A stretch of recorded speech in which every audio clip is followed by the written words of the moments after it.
député yi daal dinañuy voté Ousmane Sonko pour mu nekk président assemblée nationale 132 votes la daal di am ñu installé ko officiellement dañu ko njëkk a réintégré toftal ca def ko président bu assemblée nationale. Hier on disait que ça n'allait pas passer, on se disait aussi que c'est impossible vu la nomenclature du comment il avait démissionné fële ca assemblée ba tey ñu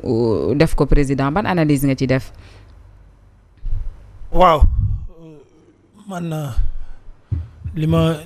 ma ci njëkk a jàngat moom mooy dëkk bi on accepte tout. Dans un premier temps je me demandais même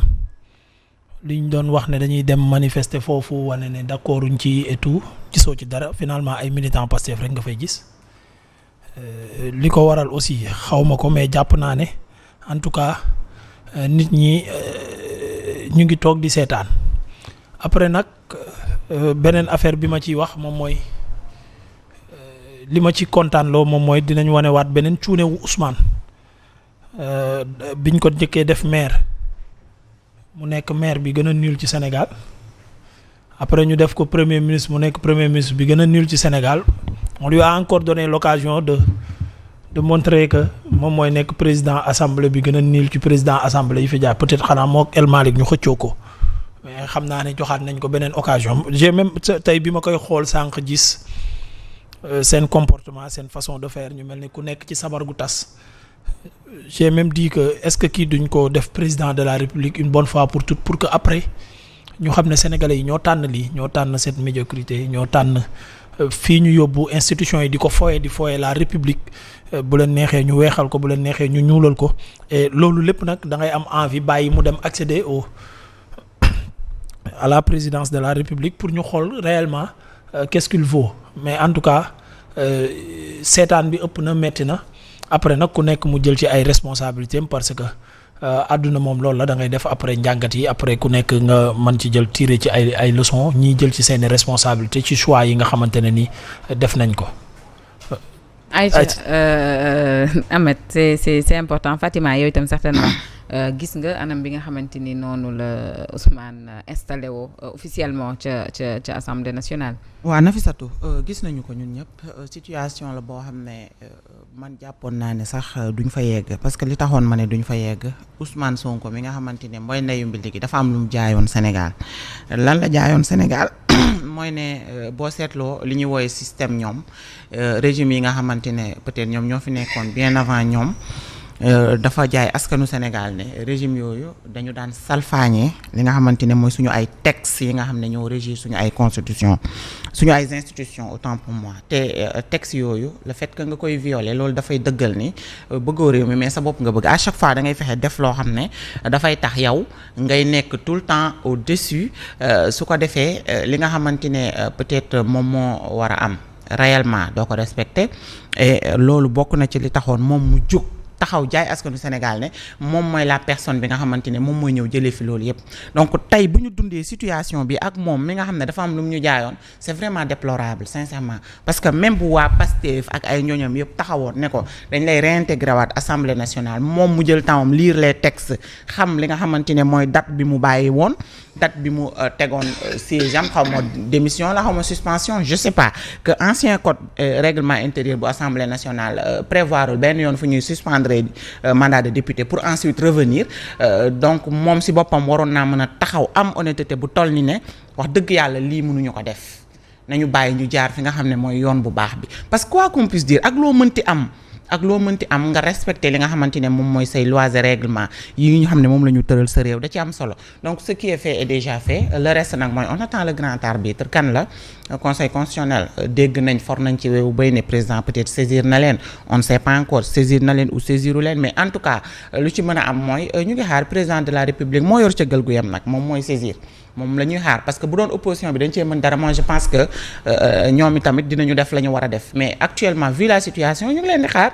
ñu ngi xaar président de la République su fekkee saisir na conseil constitutionnel dans les heures à venir dinañ ci am lu ñu leer, su ko defee dinañu xam fan la wànnante di mujjee ki gëtam. En tout cas ce qui est fait est fait, et géeg nañu ay parlementaires yu bari ñu ne c'est dans l'illégalité. Donc Ousmane Sonko nag man loolu moo ma xaw a déranger ci mbir mi le fait que moom mu dox dans l'illégalité moom mu nangu li ni mel franchement lu ma surprendre la ci moom parce que moom dafa jaay askan bi dëggu dafa jaay askan wi ne moom li nga xamante ne moo nekk ci suñu ay texte rek loolu la war di appliquer melul ni ñi nga xamante ne ñoom ñooy ay prédécesseurs am donc vraiment amoon yaakaar ne dina doxalin bii mu doxalee. Et puis doyen xëy na foofu mooy aversion au Sénégalais yu bëri mooy ci inégalité bi nga xamante ne nii moom la nu ko falee fële ca présidence bu Assemblée nationale on se disait que du jàll mu jàllati comme ni yeneen jàllee woon maintenant on peut dire qu'il ne reste qu'un pas entre Ousmane et la présidence. Oui, parce qu'en vérité depuis un certain temps les Sénégalais sont passifs. te li ko andi mooy avec la nouvelle génération d'acteurs politiques les données ont changé et maintenant nit ñi dañuy def politique pour un but bien déterminé parce que politique li ko tax a jóg mooy gérer la cité et pour cela il faudrait vivre les valeurs mais loolu dafa tumuranke léegi ça c'est un premier fait le deuxième fait du moins c'est la dégradation des valeurs loolu ci cellule familiale bi la commencé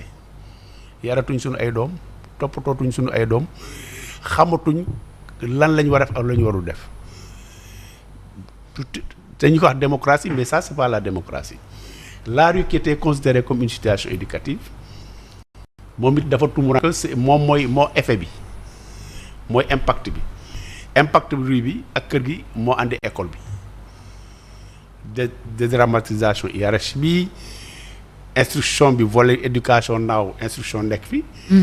ñuy seetaan loolu ñooñu nag xale yooyu ñoom màgg tey ñoom ñoo tey di aspirer à gérer un pays pour revenir ce qui s'est passé à l'Assemblée nationale aujourd'hui man bi ma ko dégloo léegi muy def discours mu ne way après la